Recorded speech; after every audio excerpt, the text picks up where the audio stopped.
I love this song. I think it's interesting.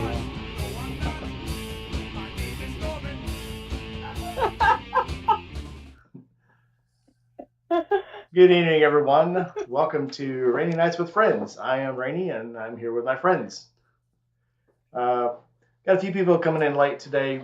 We'll have a few later. But tonight, we're going to be talking about our favorite biker stories, and I've decided to title this one, So No Shit, There I Was. And so Gmi has some good ones. I've got some good ones. Steve's probably got some really good ones.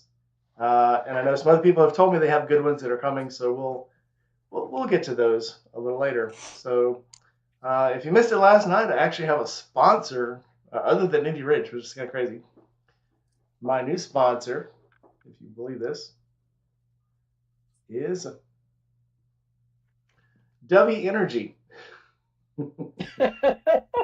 Energy without the jitters. So yeah, this one is dragon fruit. It's actually pretty cool flavor. And as somebody said last night, it's get W without being flubby. I think that's what he said. W with no flubby. Is it, Uh, is it like a scoop thing that you put in a it's a drink, or scoop is it? drink you put in a drink. Yeah, they have chews. They have little packets, pre-measured packets. They have the little gummies. They They have have a ready. lot of stuff. Yeah, they have ready drink in a can, kind of like monster-sized drinks. The difference is this Yeah. one's made with actual coffee fruit, not the actual seed. So it's a slower. It's got as much caffeine, but it doesn't have the biting acidity that the seed does. So it's actually kind of cool. I've been using it for a few days now. I actually had it last night, so I worked all day Friday, and the lady that I interviewed yesterday couldn't get on until 8 o'clock my time. So I'm like, well, I guess this is a good time to try it, and actually had good energy all night long, so it was pretty good. So yep, tonight I'm on it again because today's been a heck of a day. It's been awesome. So yeah, if you want to try it out, use code. I lost my code. There we go. Code Rainy Rider. Link is down below. Go to WW Energy and enter that code for 10% off. So check it out. It's gonna be kind of cool. And I would be remiss to not try to send people to Andy IndyRidgeUSA.com. Ridge. Yes. Hey, Obviously, yeah, if yeah, anybody has watched any of my shows, any of my videos, any of my lives, you know what an awesome company Indy Ridge is and how awesome their owner is, their CEO, their founder. Just a great guy all around. And it's a great product. Like I said, if I didn't think it was a great product, I wouldn't push it, and I would have gone to California last weekend with Steve to push the product so hard because I believe in it. So if you go to Indy Ridge, you can use code Rainy Got Wet Again for 10% off. we gotta change that code. What do you want to change it to? I don't know, something else. We'll change it to something else. It just sounds wrong. It Yeah, sounds it awesome. does. I love it. Mhm. All right, welcome everybody in Yeah. the chat. Who we got in the chat tonight? So we got Gma, My Pillion, my wife. Paul Beardsley's in the chat tonight. Julie, welcome in, Julie. Julie's in. Lindsay Comer stopped in. I wanted to get Lindsay on tonight. I sent her the link, and she like ignored that I sent her the link. I'm like, "You gonna get on? Are you gonna get on?" No Ooh. response. So yeah, she's ghosting me. Joey Stromboli, which means Lala's not far away. Joey and Lala, She's here. hello. There She's she is. I here. see her now. Oh, Yeah, Red Rider's here. Red Rider. Hey, girl. Red Rider, Hi. jump on in. We want to hear some of your stories too. So there's a lot of people in the chat here that if you guys want to jump in, just let me know. I'll send you a link. Um, so yeah, we're gonna have some fun tonight. So yeah, my phone's blowing up. People are asking for. Oh, Lindsay. Lindsay's copping out. She said she'll listen for a few minutes, but she can't come on. Boo. Boo on you, Lindsay. All right. And then Buck Yeah. is looking for the link. All right, so Gma, we're going to start with you because obviously you probably have more stories than anybody. Well, I think about I have a lot of stories. Most of them probably shouldn't be repeated here, but I have a nice, easy one to start my storyline off because I'll think of more as the night goes on. When I first got my Sportster, it was a kickstart only, right? And so I we were all going over the pass, Snoqualmie Pass, being like really cold. And spring opener happened really ridiculously early in the spring. So we were all going up there. And this wasn't a me story, but it was a me help somebody story. So it's relevant. So we get up and we had been riding for about an hour and it was really, really cold. So we get up off the freeway, we go to a stop sign, and the guy in front of me, his bike just goes boom, falls over. I was like, what happened? He forgot to put his foot down. He was cold. One of the problems of hypotension, hypothermia, my bad. Hypotension's a different issue entirely. But yeah, Really? so that's my quick start for the night. I've actually had those, yeah, going into a gas station and you've been Yeah, on the road for like 9, 10 hours and you're getting in yep, that loopy zone. yep. You pull in and all of a sudden the light bike starts kind of tipping over. It's like, what the hell is wrong with my bike? Oh, I still got my foot on the peg. Didn't put the kickstand down, yeah. And I've yeah, it's Yeah. funny while your mind will just kind of it should be, Oh you yeah. would think, like second nature, but your mind just kind of goes to sleep on you. But Well, the funniest part about that thing was everybody else is just sitting there looking at him, and the person who has to kickstart their motorcycle. Luckily, I'd hit neutral, so I put my kickstand down, went over, helped him pick it up, off we go. But yeah, he still remembers it. the funniest other person story I have was up in Norfolk, and we were riding with a guy who had an old Harley. And this is before I became like a real Harley watcher. And I don't know, I think he had an old like a Springer and like a Heritage. And we all come to a stop, and he had been having problems with his brakes. His brakes are awful squishy. So one thing we always did was we'd kind of stagger out where somebody could run up between you if they had problems. So we're Right. coming up to a red light, and all of a sudden I hear this guy going, "Whoa, Campbell, whoa!" Like a Yosemite Sam, and he comes sliding through us with his boots on the ground, just slid right through the red light, and straight through the other side, and just kind of kept going. Well, he got to the other side, and he's like picks his feet up and kind of wanders off, and kind of coasts to a stop on the side of the road. So we get up there by him, and it's like he's quiet for a little bit. Nobody wants to ask a question. He's like, "Yeah, my brakes went out." We saw that. We saw that. Thanks. Yeah. Thanks for informing us. Uh, Well, yeah, anybody with an old Sportster knows that when you're going up to a station where you've got to stop your bike, you had better find neutral because the older Sportsters, you pull the clutch in and it's good for not that long, and then you're going to start walking. So you do the Yosemite Sam and you put your feet down and you just hope it stops on the front brake if you have one. yeah, You had that too. I see some of Yeah. these older Harleys with the back brake and the front brake. The front Yep. brake is a drum, and it's Yep. about the size of a pocket watch, and then the Yep. back one's not much bigger. And it's like, how do these things even come to a stop? And I said, well, they're not really meant to Yeah. stop. That's engine braking, engine braking. Yeah. So yeah, it works in a That's why I pinch. put a disc on the back of my Sportster. Yeah, I see a lot of conversion kits now to go from drum to disc, and Yeah. I'm sure it's not easy as oh yeah, you can just convert it, but No, it's not. no, I have all intention of, especially ever having. I had an old Honda, the 454. I had a drum brake on the front on the hub, and it was a nightmare to change. But back then there was no conversion kits. So if I was to get one, I do want to get another 454 because just nostalgia type, it probably runs like shit, but I want it. I want it because I used to have it. Yeah, but that's the first thing I'm gonna do is convert it because I Yep. remember what a nightmare it was to change those pads. Well, mine's a 74, so my mechanic had to do a whole bunch of machining, which he likes to do anyway, to convert, and not have to make it shift all weird. Well, it still shifts opposite everybody else does, but yeah. But it was done. It stops really good now. Cool. There's those things I want to Yeah. try, like the hand clutch, left shift, and they look cool, but I know just from looking at other people's, it's looking cool and actually being functional is two totally different things. Yeah. And then when you start thinking about, Yeah. like we're talking about, you forget to, like, taking it on a long trip and you forget to put your feet down. I have all intention. I'll probably Yeah. forget that the clutch is on the hand and that, Yep. the shifter's on, or Yeah.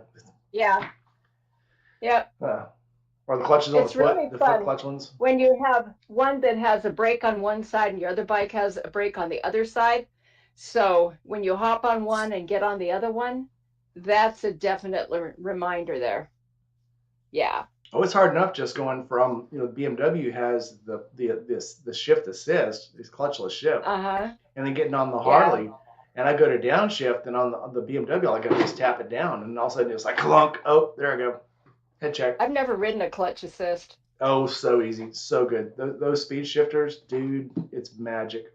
And you're so fast. Acceleration is so fast. You don't really Really? you don't realize how much time you're wasting using the clutch until you don't have to use it. It's like, this is awesome. Wait, so how does clutch assists work? So you've Just got in general, because so I haven't imagine tried it either. so the closest I can say is like on a big truck, you double shift or you double clutch. You push the clutch in, you get it out of gear. You push the clutch in again, you put it into gear. On a clutchless bike, when you go to shift, there's a little electronic module on the shifter, and as you're shifting through it, as you're in let me see, as you're in this part of the shift, it kills the gas, and as you get it back into gear, it turns the gas back on. So it stops the ignition and the fuel flow just long enough for it to slow down, match gears, and then take off again. So Hmm. it's very cool. It's very neat, very awesome. But yeah, it's something to go Wait, so do you from. still actually have to shift? Oh yeah, you still have to shift. You can get a paddle shifter, but yeah, you don't have to clutch. Yeah, I And was you gonna can say get a like shift Weird. assist that it's all button. You don't have to do anything that's but weird. hit the button, and it's on the same thing. It'll push it into gear. It's got a little pneumatic shifter that pushes it, and it's on the same principle. As it shifts it in and out of gear, it cuts the ignition for just a microsecond while it's coming out of gear and going back into gear. So it's just the same principle, except you don't have to actually use your foot. So how does that because I was when I was with Lindsay this weekend, I was took her up to Baldy, um, which actually has snow on it. So I'm gonna try to figure out my Insta 360 because I'm not required to go take video like once a month and go that around as you know. So I have homework, so I have to figure out how to use my 360 and all that kind of stuff. But I went up before I went to make sure the roads are clear because we just had fires and stuff like that before you guys got there. And I've had so when you go up to the top of Baldy, um, or to like the highest you can get before. So like there's Mount Baldy, which is the highest peak in LA County. It's about 10,000 feet. And then you get to like the parking lot area. Parking lot area has a chairlift that takes you up to like the all the other lifts that go off. There's like a restaurant there, but you have to take a chairlift up to there. But you can go all the way up, which is cool. So I might go tomorrow now that there's some snow up there. We just had some rain. But some of those switchbacks, once you get towards the top, um, are really tight and they're really steep. And so I I think I've told this story before, but when I was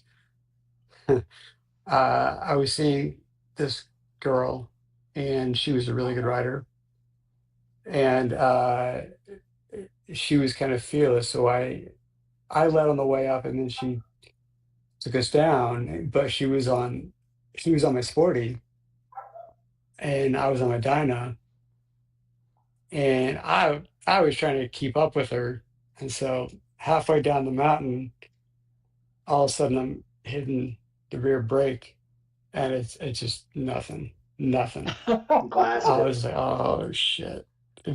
I'm like, so I had to pull off and let it cool down, and then use the rear brake. But she was going fast, and it was like our first or second date, probably our second date. I was like, well, I can't. I mean, like usually, I'd like to, I wanted to keep up with her a little bit. My bike's for me, it's too heavy to make that turn. I'm sure you guys, someone else in the comments can make those types of. They're like it's basically like a U-turn, but there's like 20 or 30 feet of incline and decline. And even in second gear, it's too fast for me. Yeah. Um, so that's why I asked you, uh, Rainey, about, because I don't have a tack, about when am I putting too much pressure on the engine itself? And we did get a chance to go ride last weekend, unfortunately. Um, and so I kind of rely on sound and feel. Uh, and I'm sure there's aftermarket stuff, but I just go slow around those Yeah. turns, and I just keep in first because even in second, like it's too fast. The Like walls on for those me, it's too engines, fast. yeah, the walls on that engine is probably so thick you can't put too much pressure on it. I mean, You RPM can't. wise, I keep mine now between about 3,000 and 5,000 RPMs when I'm in curves and then I'm in town because you want to stay in those high revs. Harley engines and even like these heavier V twins, Honda and stuff, they love high revs, and it does a lot of things for you. One, it makes your fuel management better. So if you do have ABS works off of cutting and re-energizing your ignition and your fuel. So if it's low, think about it like this: if you're running like 1,500 RPMs and it's cutting every third ignition, that's not as good as if you're running 5,000 RPMs and it's cutting every third ignition. It gives you a whole lot more control. So, but same thing with downshifting and upshifting and engine braking. The higher you have those revs, the more control you can have in that downshift. If it starts lugging, you're way too slow. It's almost like you're trying to keep the bike running by push starting it or something, but it's already Yep. running. But yeah, you can't get the revs too high unless you blow the engine. It's got a rev limiter on it. And rev limiter, I think on your bike probably don't kick in until probably 6,500. I mean, it's really high, and I that mean, bike like will I be just go based on screaming sound, for that. and like yeah, yeah. So, but to be honest, like after that brake fade on that coming down that mountain, because that is my favorite ride. I do like that ride a lot. It's about an hour up and back. Lindsay did excellent. Um, uh, she had her GoPro mounted on someone, and we were going side by side through some of the tunnels when she comes back out because we're gonna do some more photo shoot stuff. We'll get all the.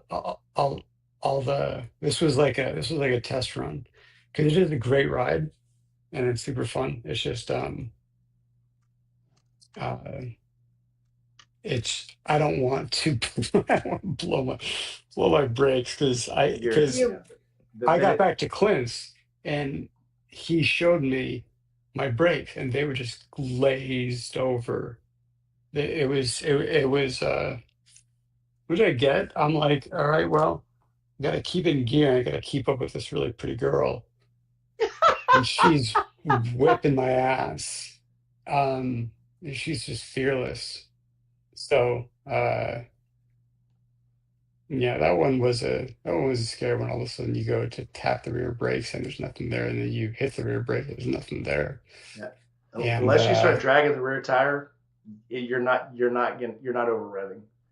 I mean, it'll start if you over rev, it'll start whistling and you'll start dragging the rear tire. So, but I promise you, you're not anywhere near that because that engine would be screaming if you did. yeah, Oh yeah. yeah. Lindsay said the good thing about disc brakes is that they last forever. No, they don't last forever, but the only reason they do last as long as they don't do anything. they're, that's why they last. brakes that don't ever make contact will last forever because you're not grinding anything off of them. It's crazy, crazy, Steve, crazy. have you done any performance upgrades on your Dyna? Um,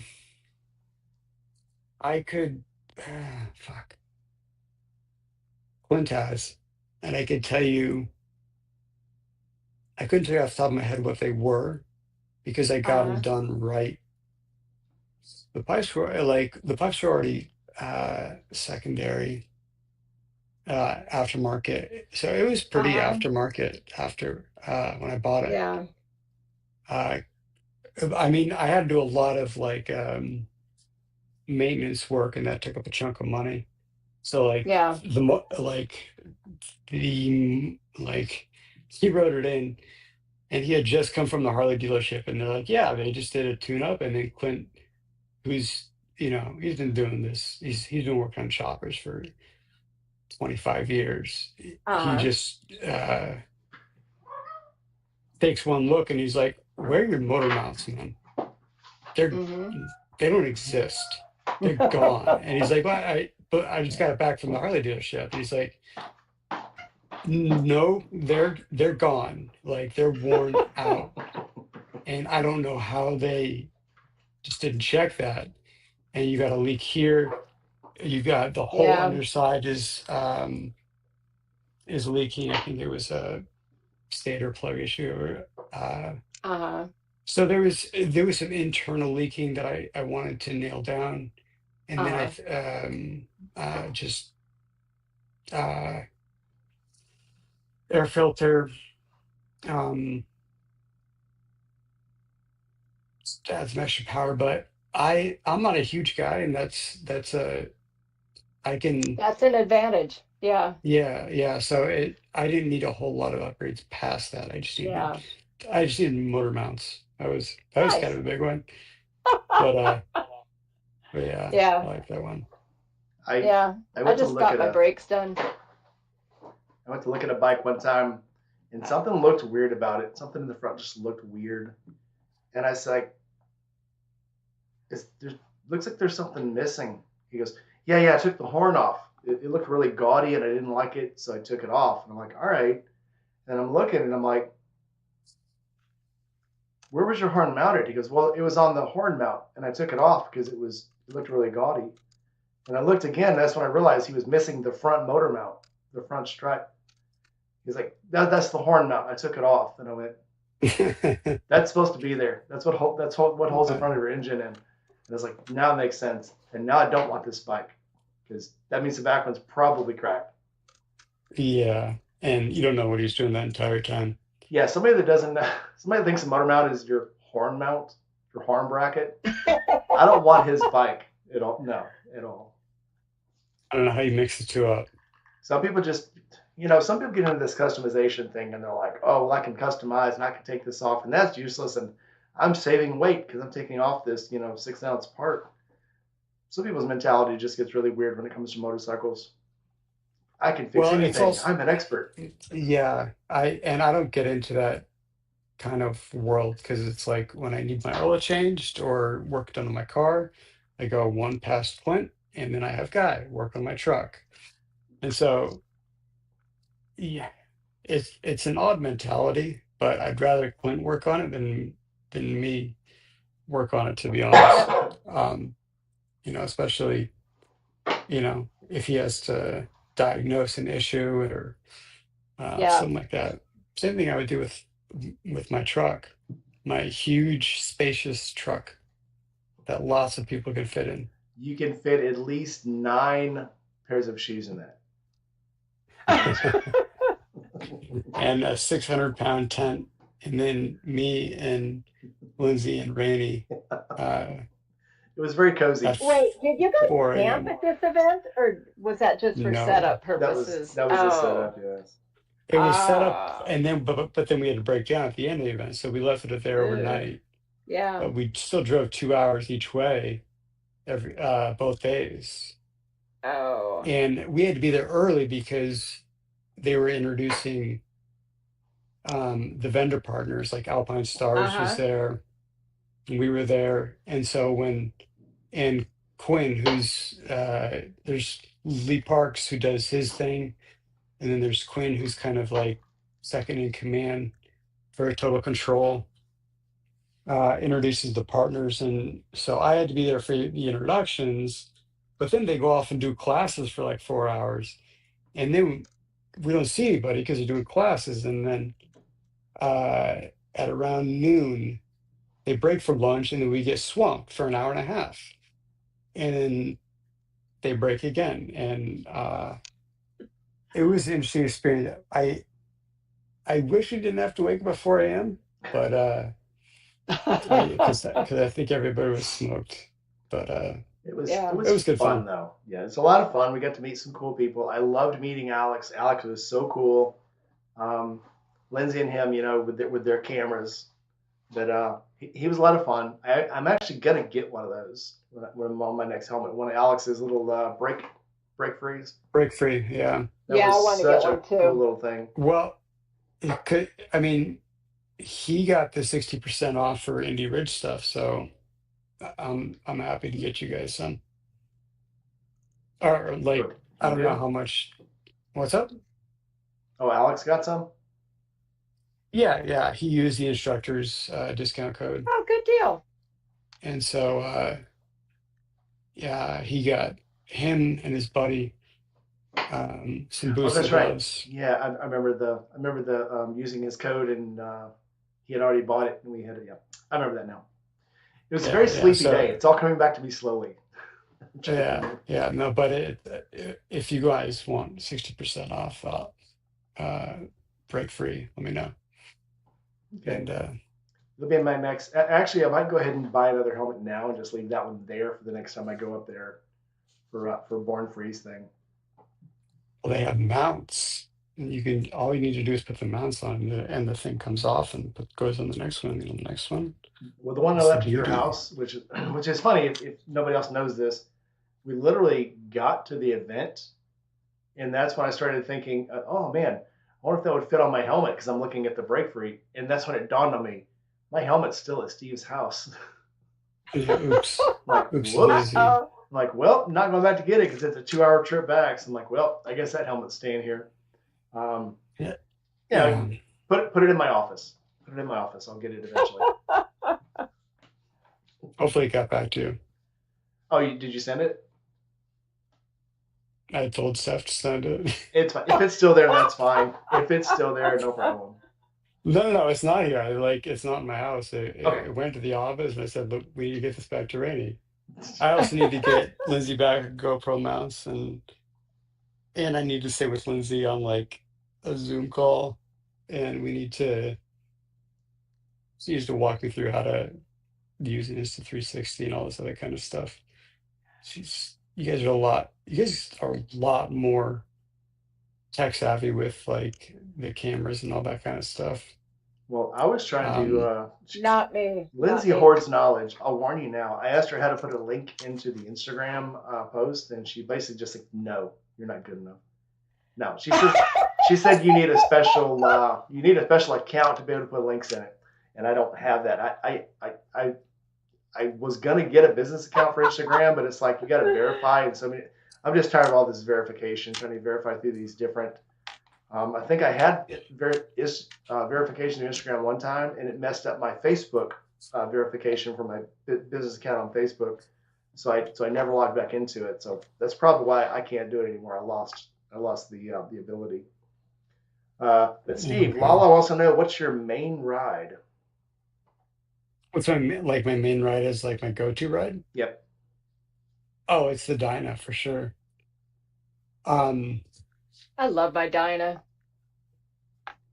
it's an '07 Street Bob.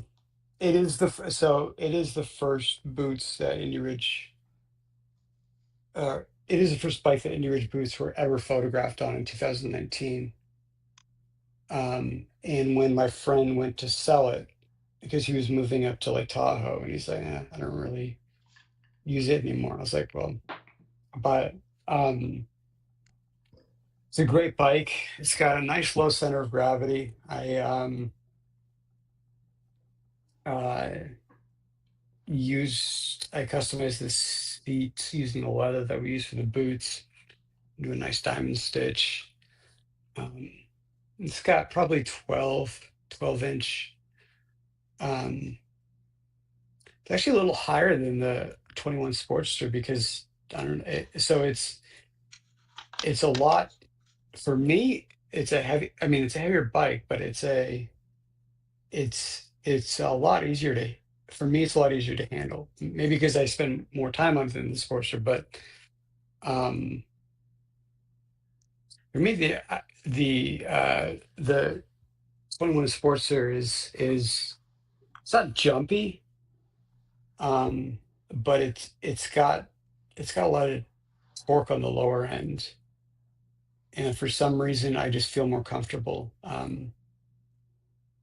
Uh, in like an emergency situation. Like I was going up to Baldy the day before you got there, and I turned a bend, and then there's a line of cars just stopped. Evidently, there's a crash on the mountain.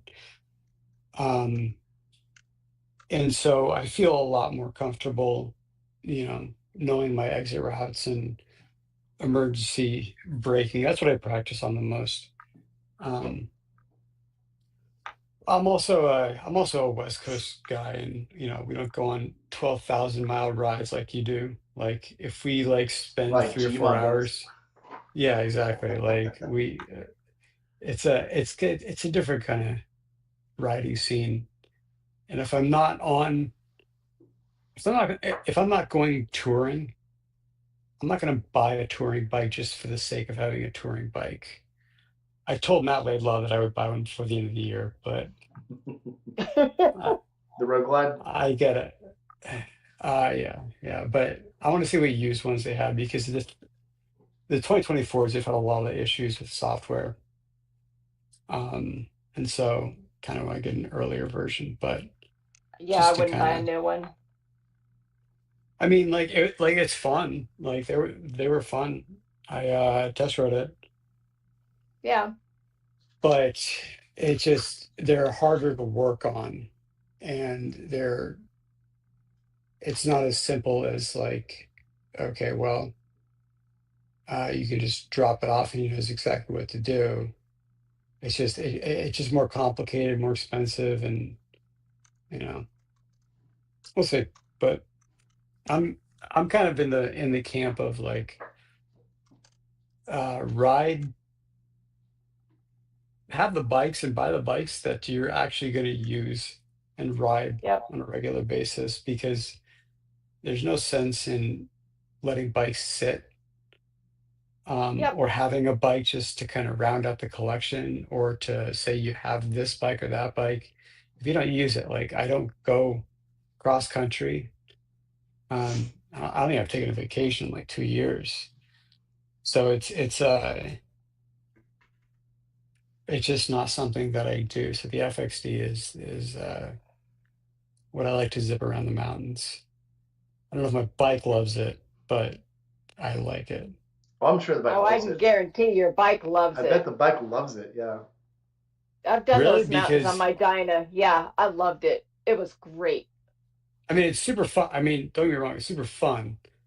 Um, I don't know how much the engine likes the because we're at 2,000 feet here, and then it goes up to about 6,000 feet. So I'm not sure about um, As long as it's fuel injected, it's fine. You don't start having fuel cut out unless you have a carbureted bike, and you just have to change jets. But I promise you, that one loves it.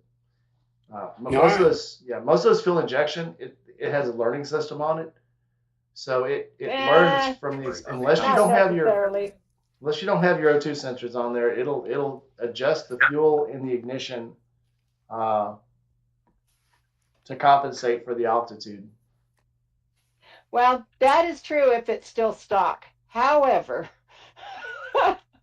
Yeah. experience has shown me that if you have done something like a stage one and you get to a higher elevation, you just need to figure the workaround and know when it's going to crap out on you.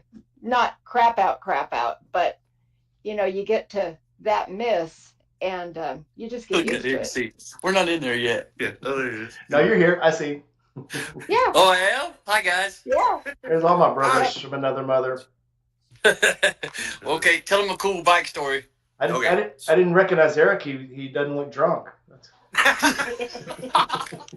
Yeah, Mike. We're working on it. I invaded the Power in the Prairie Lands headquarters. Yeah. So making a round. I got a good one. So I got a Gilroy Indian Chief a few years back. Still have it. Love the bike, but I'd had shoulder surgery and I was getting ready to go back to work. And I was like, hey, I've got like 2 weeks left. I need to set up a trip before I go to work. So I'm like, hey, I've never been to Florida. I'm going to go to Panama City, Florida on it. And I had a buddy that was supposed to tag Central Illinois. So it's about 13 hours, I think. And it's not a bad trip, but that was the first big trip I ever took. And I had this bike maybe a month. And it had been sitting for 5 or 6 years. And of course, me being not very smart sometimes, all the time, I didn't do anything to the bike. I didn't get new tires. I didn't do an oil change. Didn't check the oil. Didn't check any of the wiring. Just hook up, take off. Jump on, take off. Well, now granted, I did have a little help because one of my buddies that was going down with me had gotten in an accident. Somebody hit his bike while he was riding like 3 weeks before. So he didn't have a bike, but he's like, I'll follow you in the truck. And I'm like, good, because I'm not going to be able to do this. He's like, what do you mean? I said, I'm not going to be able to make it. My arm will not hold. Like, I can't. I had mini apes on it. And I'm like, I can't hold that position very long. So every gas stop, about every 120 miles, I think is what we pushed out to, we'd stop and switch riders. Just back and forth, back and forth. We got down to somewhere down in Arkansas the first night. So we didn't have far to go the next day, maybe 5 hours. So we get down there first day and we go sit on the beach and we have a cooler with us at the beach, having a good time. And I'm ready to keep going for the night. And him and his girlfriend at the time go, well, we're going to go to bed. I'm like, well, I still want to go out and check out what's going on. And, it's during COVID, so a lot of stuff's closed down. I'm about a mile, not even a mile from the hotel, find a bar, get something to eat, have a couple more drinks. I go to leave. I'm not doing anything stupid because, I'm like, I've had a couple drinks. I don't want to be stupid and get in trouble in Florida. Go on vacation, come back on probation. So I was like, I'm just going to stay calm and just cruise on out of here. And I pull out and I get not even half a block and I see blue lights behind me. Well, here in Illinois, just blue lights is emergency vehicles like firefighters, paramedics, especially when they're in their personal vehicle. So at first I'm like, all right, I'll get over. And they start coming in behind me. I'm like, oh, I'm in the South. That's a cop. I need to stop.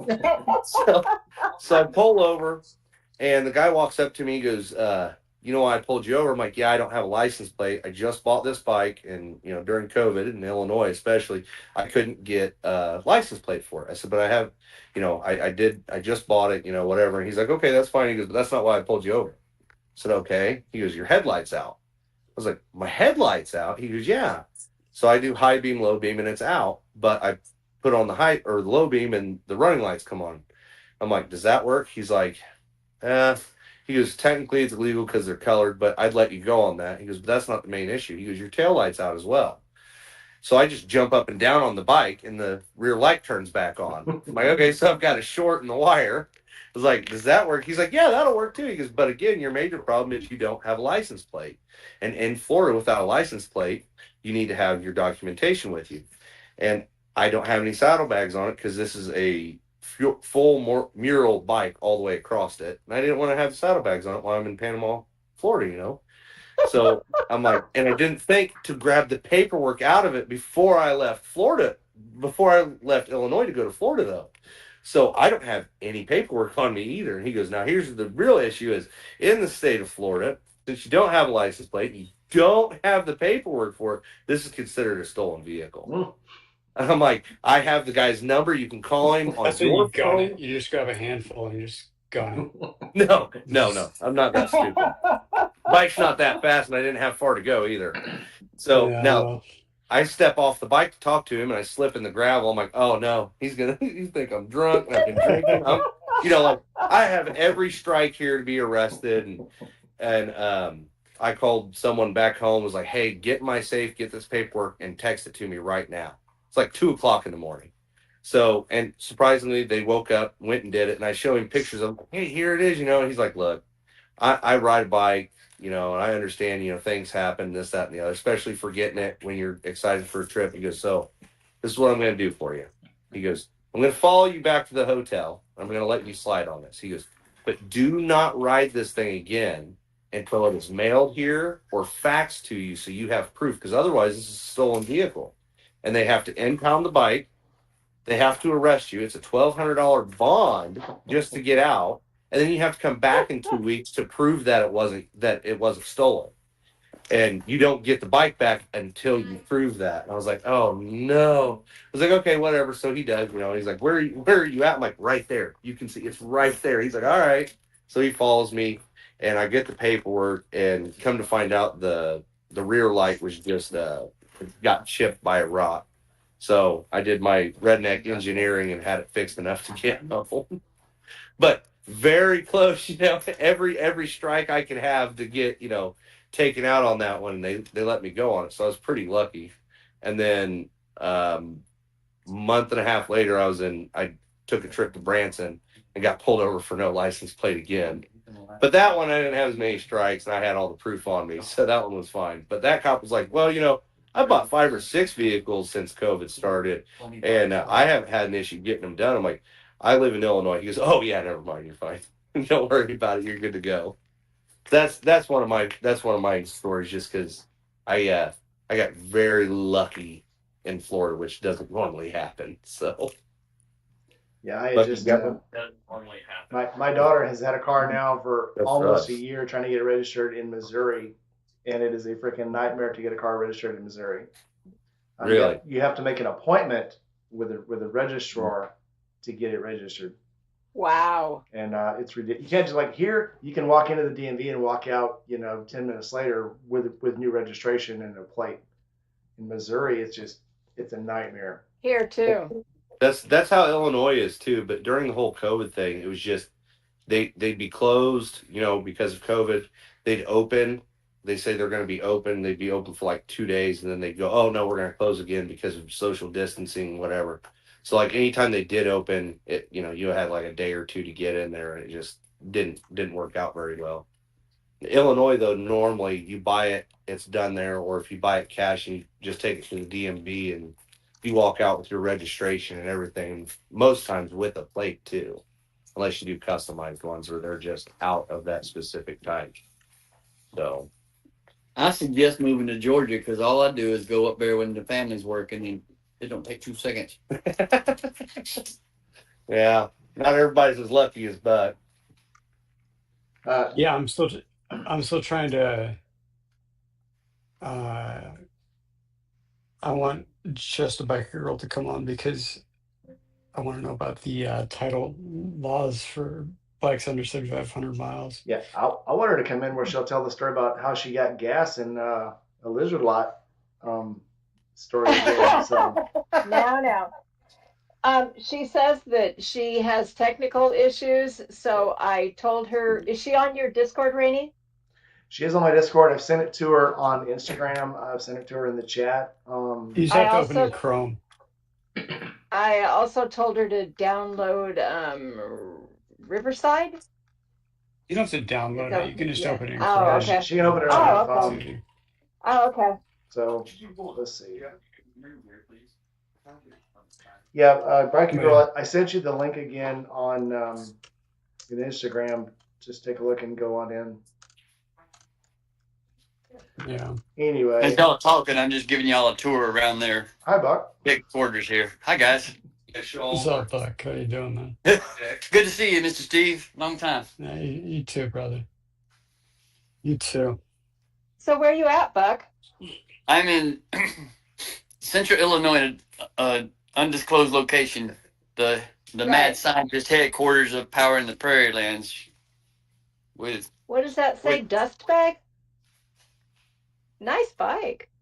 Oh, the Sawtail. The white one. Oh, she means that one. That one probably looks white and white off the front. Oh, the tan one here? Is it tan? Yeah, that one. Yeah, I like that. It's a Oh, nice. 92 soft tail. Really pretty. Nice. His dad's ultra. And then you got the And then back here and the Triumph's back here in the back. side KTM. Yeah. Together. The KTM, it was, We're rebuilding. yeah, there's an old 72, It says 68. 68, 68 Triumph. And then that's our Chopper. 69 golf cart with the 69 Sportster motor in it. I'm underneath a Oh, Lord. Suburban. There's a Suburban up top. That's way too They many got all toys kind for of one crap. person. Welcome in, Journey of Jerry. Glad you can make it. Jerry. The pirate Jerry. cap. What's Captain- going on, brother? Captain Jerry.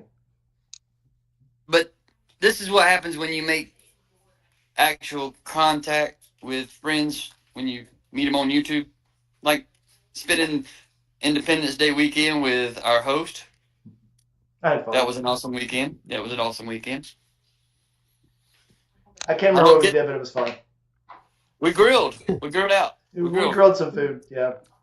Yep. But yeah, we had fun. Oh, I remember One of the- seeing that video. Yeah. It was a good weekend. It looked like Actually fun. I actually parked the semi truck at the old location at the old job Mike used to do. Yeah, he parked it up at the lotion factory. It puts the lotion on the skin factory. I know it's kind of dark out here, but hmm. they did acquire a marketplace find. It's kind of hard to see because there ain't much light, but they're gold wing trike. G-Ma, you saw the gold wing trike at the camp out. I did. Hey, And- good for you. There's the girl. Sorry about that. Someone needs to send me the Geek Squad because I hadn't That's fine, I hadn't introduced the crowd to Farron, but you guys have met him down there. And you did in March. I mean, you did this past October, but March and October last year, y'all met Farron. He's another one of the Power in the Prairie Lands. He's setting up right now to go live on his YouTube channel. So I'm trying to fill in. I'm pretty sure I fed him in at some between. point. Oh, yeah. Sure, Did you G-Ma on fed here? everybody at one time. Hi, G-Ma. Hi, how are you? Steve. Good to see Steve, you. man. Good seeing you again. What's going on, guys? How you doing? Power in the Prairie Lands. I have one of those Yeah, stickers somewhere up here. Yep. Oh, Yeah. there it is. But anyhow, Let's see. There? the cool riding story I got. American Honey? Yeah. The cool riding story I got was I got to see G-Ma on her first Indian. Same motorcycle. This is- Oh, I forgot to Alright. put. Because I should- otherwise it wouldn't qualify. Yeah. Take two. Everybody, G-Ma rode her first Indian motorcycle just a couple of weeks ago. I did. It was How'd a you like blast. I did get to see on somebody else's I Y'all pay liked it channel. attention. a Y'all pay lot. attention. Pay attention to what G-Ma's fixing to say. Go ahead. I said I really liked it. It was a fast bike. It sounds great. Yeah. Yeah. which one did you ride? Break it down if they want to. I don't know which one I rode, but it was Buck. And it was really loud and fast. Is there a lot of background noise? Or I'm is getting that... background Yeah, noise from yeah. somebody, yeah. Oh, okay. Okay. Who does But, not have earplugs in? Earphones. It's probably me. Oh, okay. Okay, but anyway, I don't know Tell exactly you what what, kind of engine let me- it is, but it's great. I had a blast on it. I love you guys. I don't want to kill the stream with all this background noise. All right. Thanks, Buck, Okay, for we love coming in. you. And make sure you come by next time you Y'all come make sure through. to stay in touch. And I love y'all. Absolutely, Love brother. you. Love you, Buck. See you soon. Yeah. No, I mean, when I was at the campground, I went down to Forgotten Angels in Florida a couple weeks ago. And so I did not rent a bike because I just go down there to help. You So- know, Biker It's Girl actually gets just a you. girl. Yeah, Biker Girl hits you with the back feed. Bye-bye. Oh, yeah. Yeah, but anyway, when I went down there, Buck was the person that walked up and said, "Here, take this bike out, rip around a little bit on it." So I did. It was fun. But I mean, you haven't lived until you've hopped on somebody else's bike in front of a bunch of people when you've been up for 20 hours and it's muddy. Yeah, it was great. Didn't go too far, but a lot of fun. Yeah. Biker I girl, love that. check your earbuds. We're getting the back feed from your end. Yeah. Did your earphones Okay. die or something? No, I think she just it's playing off the speakers and it's Oh, going okay. back into it. So Okay. All right. So, Biker girl, tell us your story about how you had to do some lot legit action to get your gas money to go back to the hotel. That was a good story. He's been talking about that all day.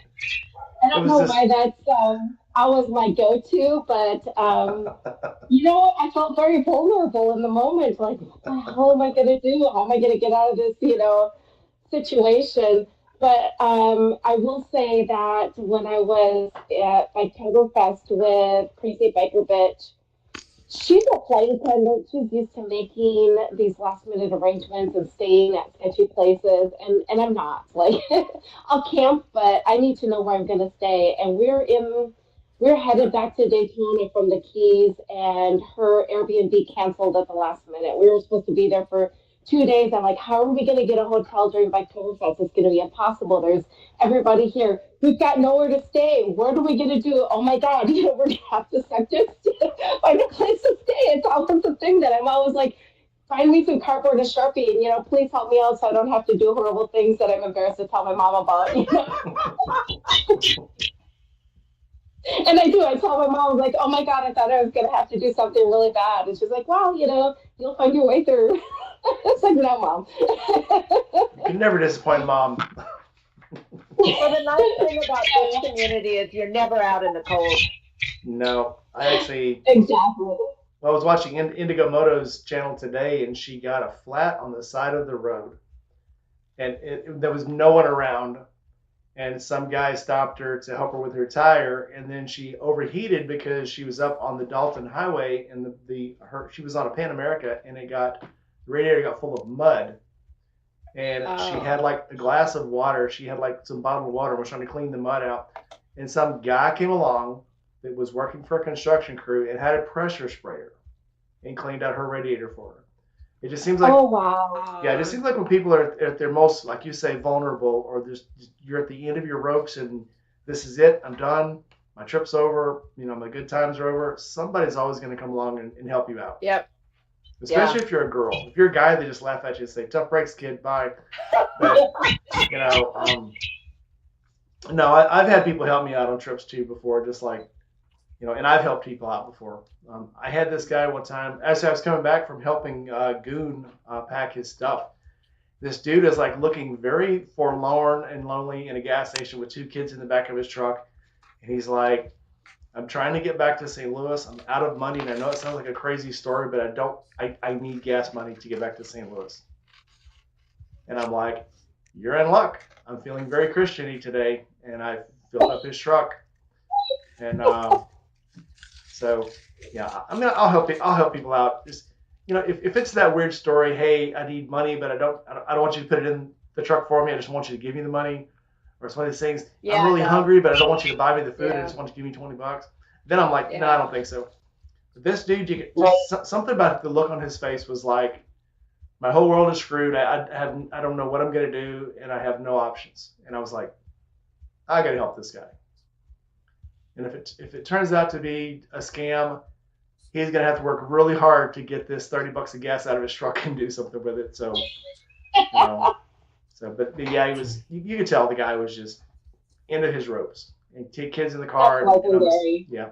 So I am 99% sure it was legitimate. Actually, 100% legitimate. And I'll help people out even if I think it's the country boy in me. So even if I have misgivings, I'll generally help. Yeah. Yeah, I do love to give people the opportunity to disappoint me at least once, before I make judgment on it. But absolutely, roll Yeah. it forward, do your good deed. I Well, need all the little. Yeah. yeah, and it comes down to if I went all the way home and I hadn't helped this guy, I probably wouldn't sleep very well. And as it And was, something would have happened. yeah, Something would have happened on your way home. yep. I mean, I stopped Yeah. on the way home from work the other day. This dude is walking and it's pouring raining. It's pouring raining, and this kid's walking down the road, and I'm like, I gotta help this kid. And so I turn around, pick the kid up, and I said, where are you trying to get to? He said, I'm trying to get to work. Like, how far away is it? He's like, it's not really far. It's like just around the corner. Well, they have a huge business complex around where I live. As soon as I got this kid in the truck, it started pouring like buckets. And I got this kid around the corner. And I look at again, I'm like, if I'd have just left this kid on the side of the road and it started pouring like 10 seconds later, I'd have felt horrible.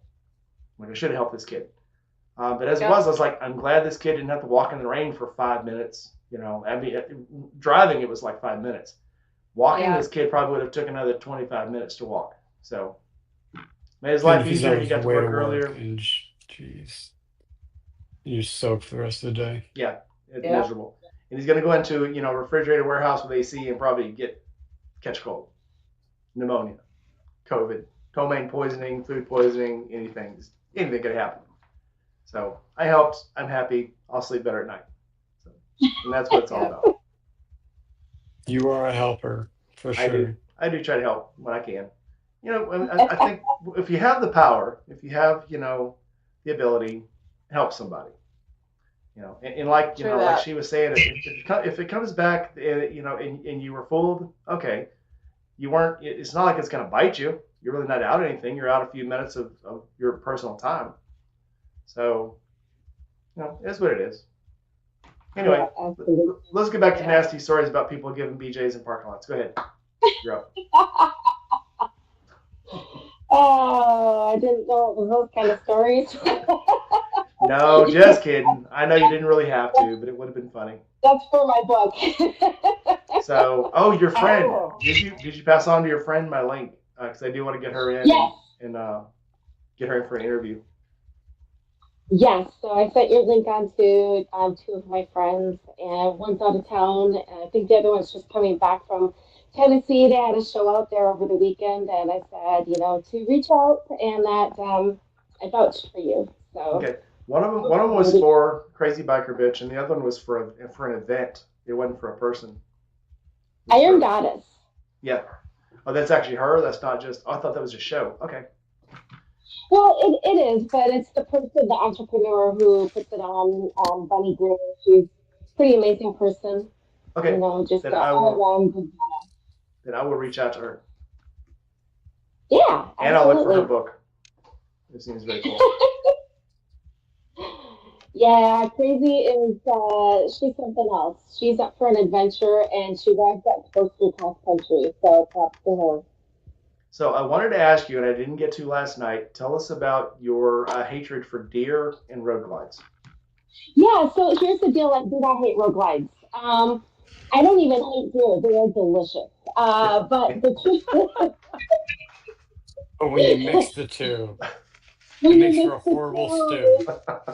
It really, and I am still scrubbing deer off of my gear. It is not fun at all. Like, I bring it in one piece at a time, and just every single day I scrub one more totally clean of deer goo. But yeah, the road glide, it didn't deserve that. It was so sweet. So give us the workup on that. At least you're on a road glide. I mean, Lindsay won't go out after dark because she's on a little Honda, and it's which I don't blame her, because they just kind of come out. She's in Vermont, they just kind of come out of nowhere. But if you're in a road glide, there's a certain time of day it's sketchy to ride. So tell us how you worked after that. What happened on before the wreck? How what happened, and then the after effects. Yeah, I was taking this. This is a brand new road glide. It's a 24. I bought it from a good buddy out in Arkansas. So I was telling you guys funny about the weird skates, and like the same bikes or whatever. I hadn't even registered it in California yet because you cannot title an out-of-state used bike without it having 7,500 miles on it yet. So I had to carry around the title and my bill of sale to prove that the bike was mine until I had put 7,500 miles on it. That sounds absolutely insane. Well, What, the like, reason why is, and you'll notice the reason why is because they are so strict on carb emissions, and you can't order in. You have Oh, to leave your vehicle out of state if it's not carb compliant, and so on and so on. So that's why is they're trying to make sure that you're not buying something that's already set up like I did, and just putting it across the state line. It just happened. It was a legit sale. But it was brand new. I had just put 5K miles on it and I was bringing it in for service. It was morning, but it was totally light out. And I'm driving down Highway 1 and this deer, and I see it must have been running, and I can see it coming down from this long bounce, and it just boom right in front of me. Bam. You know, I mean, I didn't even have a chance to blink or react or anything. And I thought for a minute that I was going to hit it and stay upright because, it hit and it went up, but I must have caught a leg. This is so horrible. I must have caught a leg and it just kind of shuddered the bike to the left and it went down. It went down hard on the left. The bike, totally, I didn't get stuck or anything. It cleared me and the bike kept sliding. I slid a few feet, ended up about even with the deer. And I'm laying there in the road, totally stunned, trying to get my surroundings. And two vehicles came up, kind of rolled the windows down, said, "Are you okay?" And I'm just laying there in the road and they kept going. They just left me there. I was like, oh my God. And I'm more worried about, getting some hazards, making sure a vehicle doesn't come and hit the motorcycle and then have it, strike me. So I'm laying there and I'm trying to, make sure nothing's broken, fingers, toes, elbows, it seems good. And I hear my phone talking to me and I'm like, what the hell's going on? Just kind of still got my helmet on, shaking my head. And my phone is telling me, "We detected a crash. Are you okay?" And I'm like, what the hell? And when I didn't answer, it dialed 911 and reported that it detected a crash and nobody was answering and gave them my coordinates. Really? nice. What kind is of that a phone is this? renewable thing or is that a? It's part of an SOS app that came on the phone. And Oh, it also alerted my emergency contact, which is, my husband. So gets a text message, "Hey, you've been notified there's this emergency, crash, and here's the coordinates." And I didn't turn it off. So, the paramedics showed up and then they brought me, they're like, "Well, your fingertips are tingly and we're worried about a head injury. So we're going to airlift you into the ER." Every time they moved me, it updated the map. So my husband just kept following the map until he showed up at the hospital. that's kind of awesome. I I actually mean, had this So is what some. kind of phone? 2024, so it couldn't have been that long ago. It's an iPhone. Um, Don't ask me which version. I have no idea. No, no, no. But the bike was a 2024, so right. The bike. No, yeah. Sometimes different phones have different crap built in. So what Yeah, ended up yeah. being wrong with you? What was the? Did you have any injuries at all? How were your feet? We care about your feet. How's your feet? My feet are fine. I was wearing really good boots. I had on my chaps. I had on my leathers because it was cold out. And to be honest, I still have some bruises on my legs and my calves. My fingers are still a little swollen and sore, and honestly, that's it. How long ago was this? 2 weeks ago, Oh, wow. they airlifted me to ER, gave me a CT scan and X-rays, and I walked out. Um, I will say that last weekend my husband and I were tile shopping, and I kind of looked at him, and I was like, I don't know where we're at. I have no idea where we're at. And not just like, I don't know what town we're in. I just like, clearly I am dealing with a concussion or something, but I had no idea Right. where we were. Yeah. Really confused. So, yeah, Yep, you got gotta go through that. your brain has to do a reset, Wow. which I know all about. Wow. When I had my last, not my ice wreck, but in 2005 I had a wreck. No, it's 2003.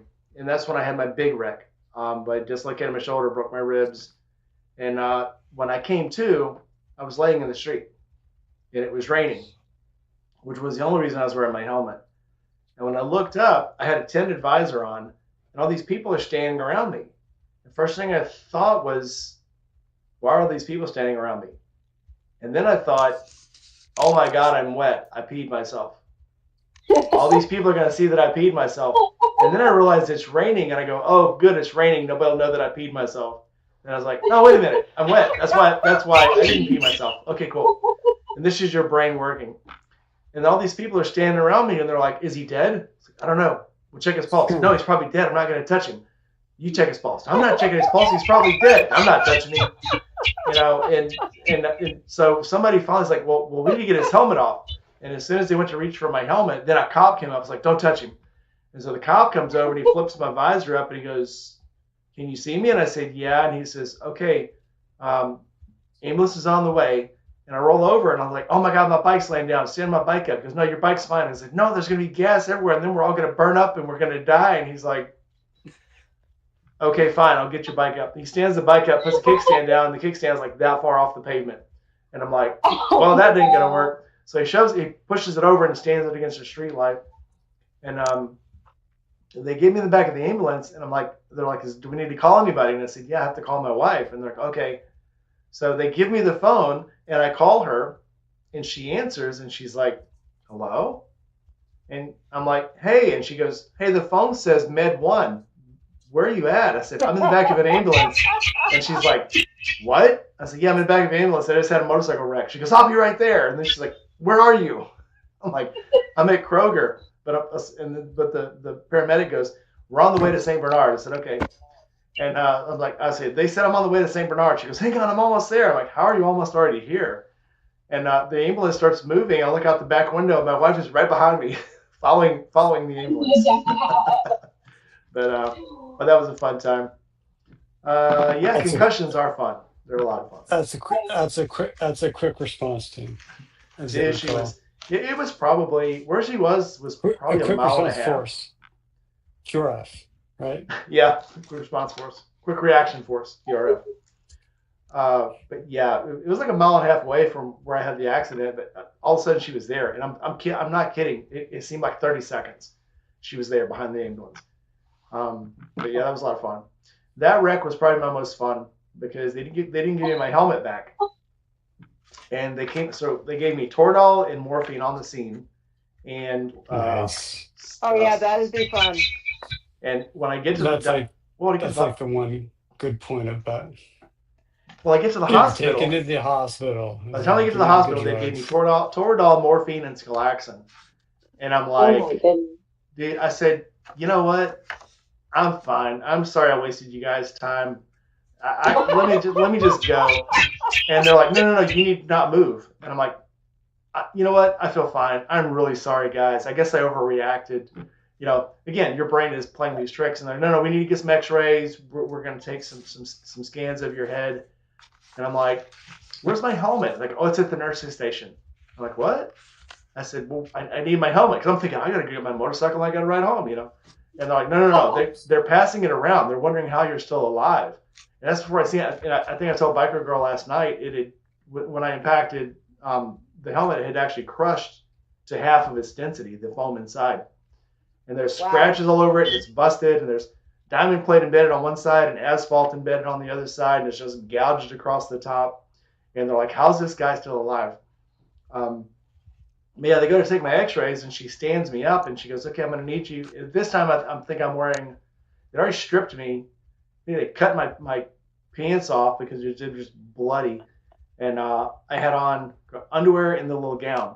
And she goes, okay, I need you to pull the gown down where we can get a picture. So I'm over here standing, and she turns around to get my little apron. I took my clothes off. And she turns around, she goes, oh, I didn't mean everything. And I'm like, you said take my clothes off. And she goes, no, just pull it down when you get a picture of your shoulder. And I'm like, oh, okay. And then, And you're like, do you mind if I stay naked? I'm like, I feel better naked. I'm just going to leave everything off. Yeah. I like that breeze. Yeah. If it's okay with you, I'd rather just stay like this. Oh, it was a trip. Well, the doctor finally comes in, and I said, you know what? I feel fine. He goes, I need you to take. He goes, I need you to come see me tomorrow. I'm going to give you a week off of work.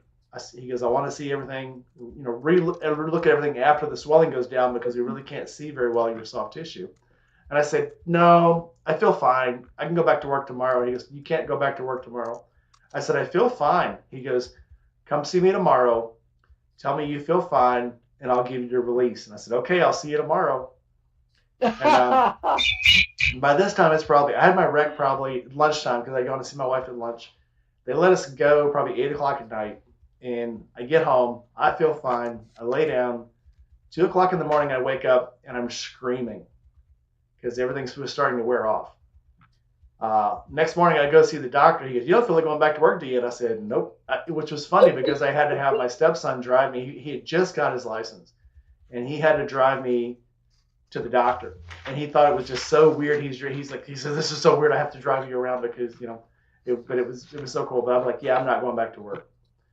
The funny thing, when that truck hit me, he tried to run away. He pulled out in front of me, and I T-boned him. He was an 80-year-old man, was working for a construction company delivering nails. And he tried to leave the scene. And I'm in Jonesboro, Arkansas. And the people behind me, pulled out and blocked him because he tried to run. And then they gave me they gave me wrong or falsified insurance. Because I kept trying to call the insurance, and the insurance company said, yeah, we don't sponsor that person. We're not that person. And I finally went up to the construction company. I said, hey, I keep calling your insurance company, and they said they're not your company. She's like, nope, that's our company. And so I got a lawyer. And the lawyer said, I'll take care of everything. I left his office, got home. 30 minutes later, the insurance company is calling me. Hey, you know, there was a misunderstanding. You know, yeah, we'll cover everything. We're going to send you some paperwork where you can absolve this lawyer. And I said, nope. Well, you don't need a lawyer. And I said, obviously I do. So the lawyer calls me and he goes, hey, have they called you yet? And I said, yeah. And he goes, tell them if they call you, they have to call me. Do not answer the phone. Tell them if you accidentally answer the phone, tell them you got to call your lawyer. I have a lawyer now, call my lawyer. And he says, we're going to get a lot of money out of this. Just because they decided to run. And they wouldn't, one, the guy decided to run, and two, the insurance company tried to absolve themselves. I was like, yep. And we did. Every time I'd go see this guy, he'd give me like $5,000-6,000. He goes, we're going to end up getting a lot of money out of this. But by the time it was done, I ended up buying a Ford Ranger. I got another motorcycle, paid off all my bills, and I still had like $4,000 or $5,000 left over. Heck yeah. But well deserved. I was in a lot of pain. Yeah. I had a lady that right after I got my Dyna, she hit me on a major road, and I was stopped. I was sitting there in neutral waiting for my turn to take off, and she hit me. Well, she pushed me like 4 feet, and I didn't drop the bike or anything, but so I'm noticeably pissed off because I have a brand new motorcycle, and the bitch hit me. So I put my kickstand down. I get off the bike. I go stomping back. I look at her, and she's on her phone. And she says, I was on my phone. I didn't see you. Oh, nice. I was like, wrong thing to say. And the person in the passenger seat is going, shut up. So we exchanged information. And by the time we were done, I got loss of use fees. They paid for all the damages, which it was all like superficial. So I took the money and walked away, didn't replace anything on my bike. But it hit so hard that, you know, those little chrome caps on the shocks, one of them went flying somewhere, somebody's car. Oh, God. I'll be right back. I was pissed. Yeah. Oh, So when you had to stop, do you keep it in neutral? It depends. I mean, sometimes I do, sometimes I don't, but that was my Sportster training kicking in. I generally, when I'm in traffic, I leave it in gear because I always watch my rear view mirrors because people will creep up and get you. And I also, when I'm pulling up in traffic, I will leave myself, well, you know, the getaway route. You point yourself towards that side or that side of the car in front of you, so you got some running room. But in this case, I happened to be in neutral, and I was just kind of sitting there. And yeah, oh, it was priceless, though, the look on her face. I even took her picture. because she stood Yeah. there and argued with me. Well, I didn't see you. It wasn't my fault. I was on my phone. I was Oh like, my oh, goodness. Yeah. you are kidding me. Yeah. I think this But is yeah, why it was great. a lot of bikers carry some kind of pocket knife. Ah, Oh, yeah. Uh, sorry because about that's that. when I It doesn't pull make it you out beat. and it's got the end that'll just break a window. And Yep. I just go up to and slam the window and just break it You open. know, she was Just say, so "You Oh, scared see of me me now?" anyway. Yeah. I mean, I'm not that scary of a person, but apparently when I'm pissed, I'm intimidating. My family tells me this all the time. I put it up to 25 years as a psych nurse. I know how to intimidate people. oh my But goodness. yeah, so it was great. I mean, it was she scraped the paint on the saddlebags.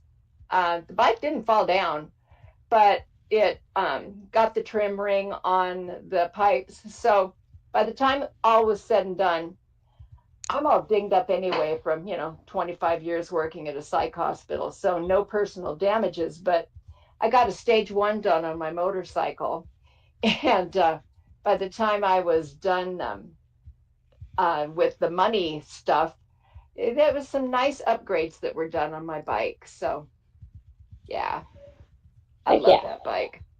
Well, that's Yeah. good to hear.